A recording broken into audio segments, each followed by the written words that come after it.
Good evening, fans from the concourse. I'm Bob Crawford, voice of the Whale, and welcome to Hockey Talk. Special guest here this evening, Mark Howe. And Mark, 25 years ago tonight, the 1986 NHL All-Star game. Take us back. What do you remember?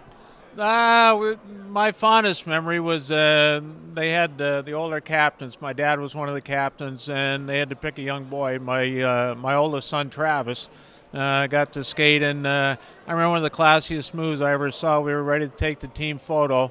Larry Robinson, who was captain of our team, went over and told the photographer, stop for a minute, brought my son Travis over, and he took a picture. And so it was an all-star picture with Dad, myself, and my son Travis in it. And back then the game was a little bit more competitive. We were talking downstairs, and I said the first shift I went and got the puck, made a pass, and Wendell Clark ran me over, and the guys were laughing. So they were a little bit more competitive than they are nowadays. Yeah, you don't see that in all-star games anymore. No, I don't. So actually, I remember too, because Glenn Sather was coaching one squad, and Mike Keenan was coaching the other, and it got down. Both coaches wanted to win, and the coaches shortened their benches, so a couple guys got benched for the third period.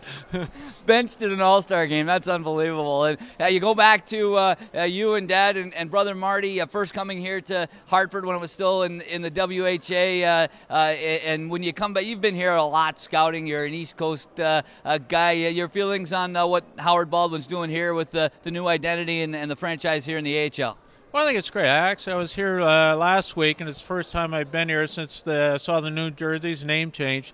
There was more people in the seats and a lot more energy in the building. So it's going in a positive direction. And I know people are talking about the NHL and stuff, but it's a building block, and there's a lot of things that need to go into building a strong franchise. And I think it's headed in the right direction.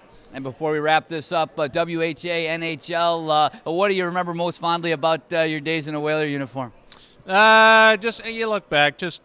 I'm so appreciative of the time that I got to play in the same team as my dad. I mean, anytime you get to play with who I consider to be the greatest athlete of all time, and it just happened to be my father, so I'm a little prejudiced. But having the chance to be a teammate of his and a line mate of his for a lot of years is something I'll never forget. Mark, congratulations on a great career, great tenure here with the Whalers, and thanks for joining us here tonight. All right, Bobby, thanks. One of the all-time great defensemen in NHL history, Mark Howe, our special guest this evening. That's Hockey Talk for tonight. Thanks for being with us, and enjoy the game.